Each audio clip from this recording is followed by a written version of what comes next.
Chỉ lời xin ốm tầm nào kịch bèm hè nam anh hè xin anh mà băng yo la prandu pra Yesu Christ ho at con băng anh mà hè kebrangan xin mà pra Yesu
Tam bát gần cốt tuồng cốt lâu lớn xuyên nào vậy bằng tác còn nít bư đạt bằng nơ mắt nào vậy này ngoài về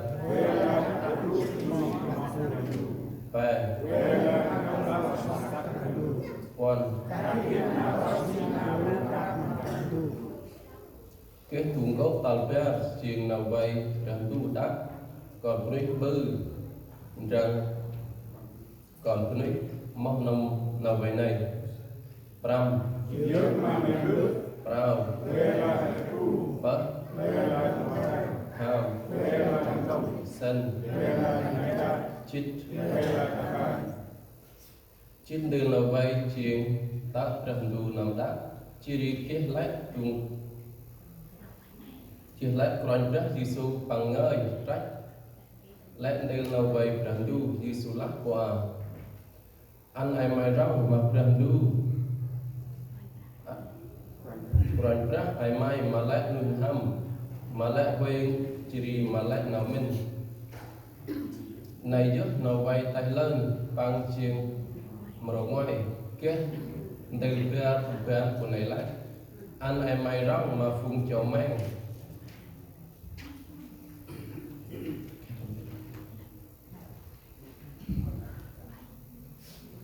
xin tên lão anh tên lòng đi sao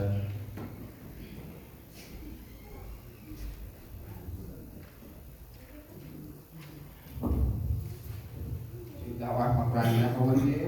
trên mặt cướp hẹp bài mặt nào sự tâm này là ác mà ba ấy rằng dù chút tách tạc rô ra mà lẽ ngôi ra tách mà lẽ ngôi trên đây ra tạc rô chỉ là nền đô ở đây cái ngoài rằng là gì là ác mà rằng dù không vấn đề rồi một phụ con xích rêu ra để mà dương bác và rằng đủ bước như khi con ra thành qua biết hết mà bên ra ngoài người chiên hiện đã ước ngoài mà áp môn ra cụ tầm nào chức chia cụ tầm nào hạt ra cụ tầm nào lên đời gành cụ tầm nào bắt ra cụ tầm nào tinh thích hỏi áp con phùng con áp môn ra mà càng ngày sách rất ra đồng cụ chun chiều ra để mà dương bác tầm này mà bé đất đang đu về các ca lên bên hiện một bên ra ngoài anh kêu sao cho tròn may tầm anh dương bác là nó hình tầm say rằng nở vậy là anh say nào thay mà đi tâm hình nào với người cú đít tâm hình bên hình một hình đặt mai ôi các bạn đồng lên ngôi vùng chút năm mùi bò còn chút còn đem hình ông mòn còn sao hình các bạn nào bò bố lẽ nào giờ tập mong ra hình hơn nuôi nhầm mắt nó mình tầm đây mặc hoài ra để các bạn đông ở bèo là program đi vang một hình ra mày để các bạn đông mang móc hình đông mình clock ra quá để hình sai lẽ đi hình nhỏ để ba đặc lờ này cũng trên ăn đông bằng cồn có đơn có ốc ăn chơi có lại luôn cái tầm này mặc hoài ra ở mong mai thì nào cái mắt anh nhìn ra các bạn còn vấn lẽ tàn đi đâu người ăn ra quá từng năm nào phải ra quyết đặt đủ cũng chơi ăn đông vì phùng cho nên tuôn mông khăn băng rõ no tao khăn tắt tà ba khăn băng họ kia chi mắt tà thì mắt mơ hết ăn chân ập băng ấp một lăng ai yên tất cần ti quanh ra đuôi ski con ra cái quay để chặt quay hết ập băng tư đặt đủ và đông thì mình bước ra nhờ program đi đặt đủ nó trở lại nằm mọc còn hay như spirit amen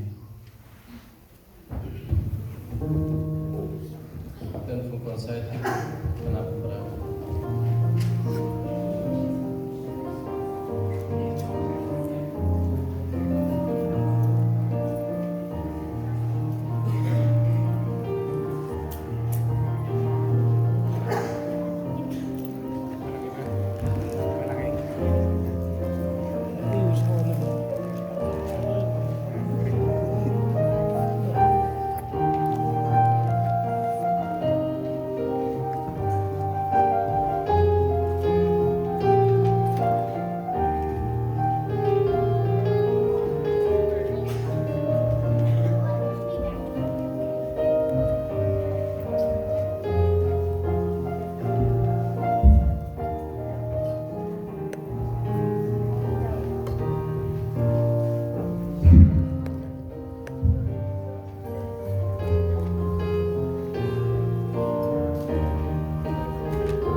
Thank you.